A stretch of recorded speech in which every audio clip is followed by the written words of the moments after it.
Donc je réalise cet audio afin de répondre de manière complète à l'allégation que le prophète sallallahu alayhi wa sallam serait un pédophile, wala'iyadu billah, et qui est véhiculé un peu partout sur les réseaux sociaux, internet et par les ennemis de l'islam.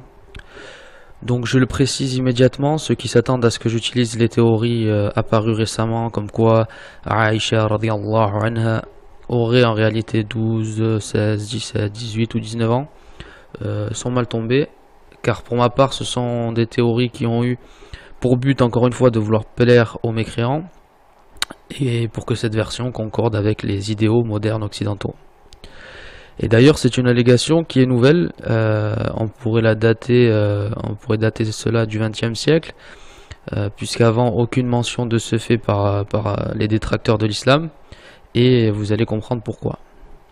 Ce que je vais faire dans un premier temps, c'est me diriger vers la définition occidentale de ce que l'on appelle la pédophilie. Donc nous allons nous rendre sur le site Wikipédia, qui contentera tout le monde je pense. Et donc, alors qu'est-ce que l'on y dit ? La pédophilie est un trouble mental caractérisé par l'attraction sexuelle persistante d'un adulte envers les enfants prépubères. Une personne ayant un trouble de la préférence sexuelle envers les enfants est décrite comme étant pédophile. Et un peu plus loin, nous avons par définition au-dessus de la majorité sexuelle. Donc à présent nous allons nous tourner donc vers la majorité sexuelle en France, qui est pénalement répréhensible. Et donc nous constatons que l'âge minimum en France pour qu'un adulte puisse avoir des rapports sexuels est de 15 ans. En dessous, cela est pénalement répréhensible.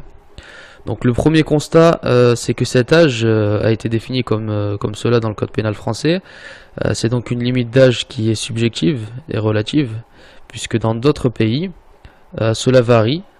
Et de nombreux exemples, je vais vous donner de nombreux exemples. Je vous ai fait un tableau récapitulatif de la liste des pays selon la majorité sexuelle, le consentement, le mariage. Et donc vous pouvez voir par exemple que en Bolivie et dans des états mexicains qui se nomment Nayarit et Querétaro, que la majorité sexuelle est à la puberté. Ici il n'y en a aucun, ici également. Et puis à l'âge de 12 ans nous avons encore des états mexicains, il y en avait plus, la liste est non exhaustive bien évidemment. Ensuite nous avons les États-Unis, l'Angola, Samoa.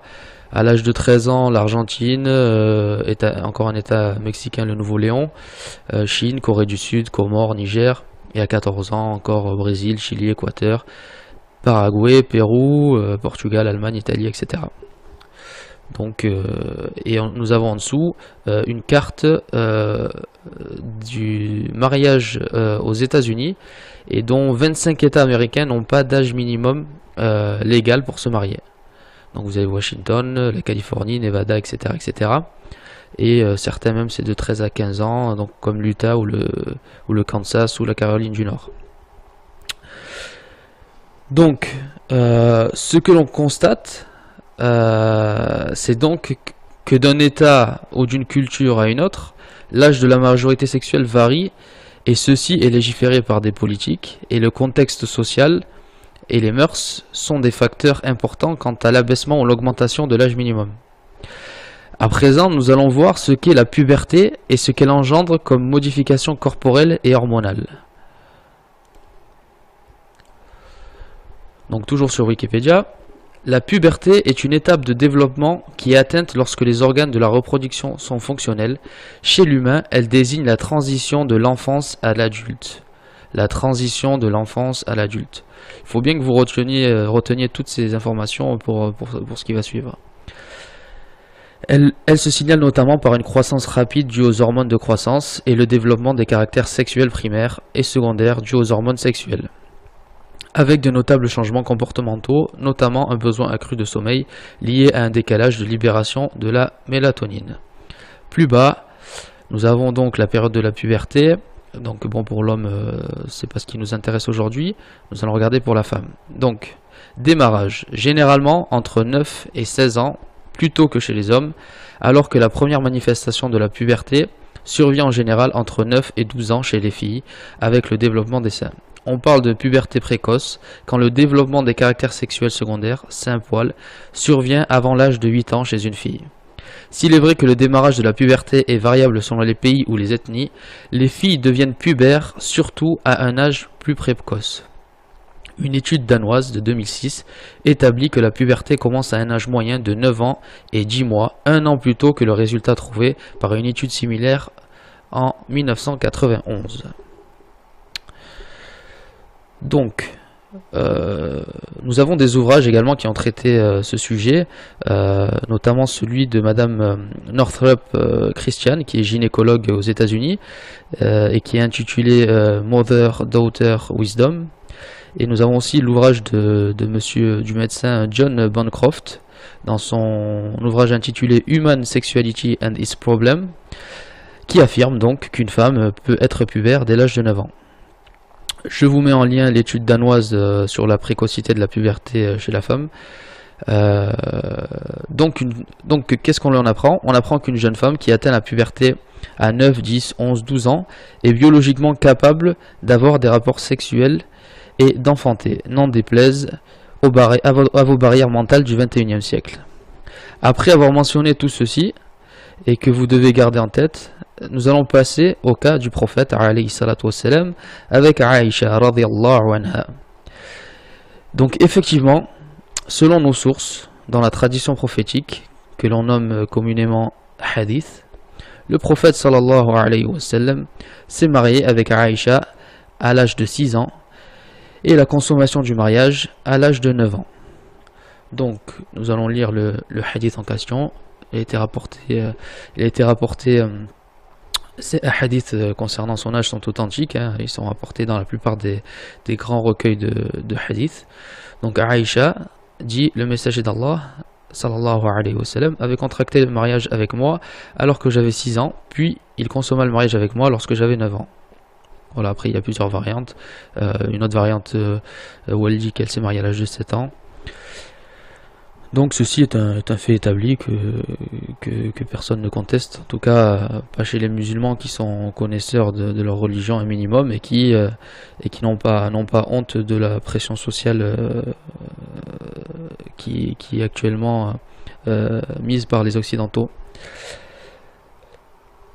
Alors la première remarque, déjà que l'on peut faire aux élégateurs, aux ennemis de l'islam, à la lecture de ces hadiths, c'est que en effet, ce qui est étrange, c'est que regardez, puis il consomma le mariage avec moi lorsque j'avais 9 ans. Donc ce qui est étrange, c'est qu'un soi-disant pédophile, comme ils le disent, patiente 3 ans avant de consommer le mariage. Normalement, un pédophile n'attend pas et il s'attaque aux enfants, même non pubères, ce qui est d'ailleurs la définition, puisque pour que ce soit un acte pédophile, il faut que l'enfant soit non pubère, et après selon les pays, ça diffère au niveau de la majorité sexuelle, mais à la base c'est non pubère, biologiquement parlant. Et donc les pédophiles que l'on connaît n'attendent pas pour s'attaquer aux enfants, parfois même âgés de seulement 1 an, 2 ans, 3 ans. Et maintenant nous allons examiner l'âge de toutes les épouses du prophète alayhi salatu wassalam. Donc elles sont au nombre de 11 qu'il a eu durant toute sa vie. J'ai donc réalisé ce tableau récapitulatif sur l'âge de ces femmes lors du mariage. Donc en premier lieu nous avons Khadija, qui s'est mariée avec le prophète sallallahu alayhi wa sallam à l'âge de 40 ans, et lui en ayant 25 ans. Sa deuxième épouse Saouda à l'âge de 55 ans. Troisième épouse Aïcha, donc celle qui est concernée aujourd'hui par cet audio, à l'âge de 6 ans. Quatrième épouse Hafsa, 22 ans. Cinquième épouse Zainab, 30 ans. Sixième épouse Salama, 32 ou 34 ans selon les variantes. Septième épouse Zainab, 37 ans. Huitième épouse Jouayriya, 20 ans. Neuvième épouse Safiya, 19 ans. Dixième épouse Habiba, 35 ans, et la 11e épouse, Maïmouna, 35 ans. Encore une fois, le bilan accablant pour les ennemis de l'islam démontre que Aïcha radhiyallahu anha est la seule épouse mariée aussi jeune sur les 11 épouses totalisées par le prophète sallallahu alayhi wa sallam. 2 d'entre elles d'ailleurs étaient même plus âgées que lui, ce qui ne correspond absolument pas à l'argument et à l'image fallacieuse que les ennemis de l'islam essayent de coller au prophète sallallahu alayhi wa sallam en le qualifiant de pédophile. Pour faire un court résumé, depuis le début, l'âge du mariage et de la majorité sexuelle varie selon les pays, même encore aujourd'hui. Dans les pays occidentaux, il est permis de se marier à l'âge de 12-13 ans aux États-Unis, et tous les autres exemples dans le tableau récapitulatif que je vous ai fait précédemment. Deuxièmement, la puberté qui marque le passage biologique de l'enfant à l'adulte pour les femmes varie de 9 à 13 ans, donc elles sont en capacité d'avoir des rapports et enfanter dès leur puberté. Et troisièmement, le prophète sallallahu alayhi wa sallam a attendu 3 ans pour la consommation du mariage, ce qui ne correspond déjà pas à l'attitude d'un pédophile qui n'attend pas pour passer à l'acte, sachant en plus que Aïcha était pubère, ce qui rend caduque l'accusation de pédophile. Et enfin, sur ces 11 épouses, il n'y a que Aïcha qui était aussi jeune, donc cela prouve définitivement que c'est une allégation mensongère, car dans le cas contraire, nous aurions trouvé parmi les épouses du prophète sallallahu alayhi wa sallam d'autres cas similaires à celui de Aïcha, et ce qui n'est pas le cas. Et 2 de ses épouses étaient même plus âgées que lui, sachant que l'on parle de mariage et non de fornication. Maintenant, tournons-nous vers les cas occidentaux, des rois, princes, etc., qui ont épousé des femmes de ces âges-là. Et je vais commencer à partir du XIe siècle. Bien évidemment, la liste n'est pas exhaustive, j'aurais pu en rajouter beaucoup plus. Je me suis contenté de quelques-uns. Donc, on commence par Urraque Ier de Léon, qui a été marié à l'âge de 8 ans. Au XIIe siècle, nous avons Philippe Auguste II, qui épouse Isabelle de Hainaut, âgée de 10 ans. XIIIe siècle, Philippe IV le Bel épouse Jeanne Ier de Navarre, âgée de 11 ans. XIVe siècle, Richard II de Bordeaux épouse Isabelle de France, âgée alors de 6 ans. Au XVe siècle, nous avons Louis XI qui épouse Charlotte de Savoie, alors âgée de 10 ans. Et même au XVIIe siècle, Louis XIII épouse Anne d'Autriche, alors âgée de 14 ans. Et donc ces cas-là, précisons-le, sont des cas, pour le premier que j'ai mentionné, qui date du XIe siècle, qui surviennent 4 siècles après l'ère du prophète alayhi salatu wassalam. Car le prophète sallallahu alayhi wa sallam est né en 570 et mort en 632, donc au 7e siècle. Donc il y a déjà un écart de 4 siècles, et l'on constate que c'était une pratique courante, quelle que soit l'ethnie, la culture, etc.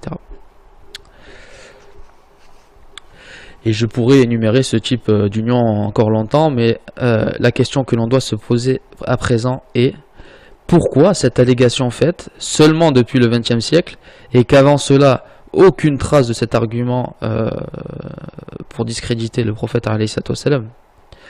La réponse frappante à cela, et c'est la dernière partie de cet audio, sont les conditions sociales et les mœurs.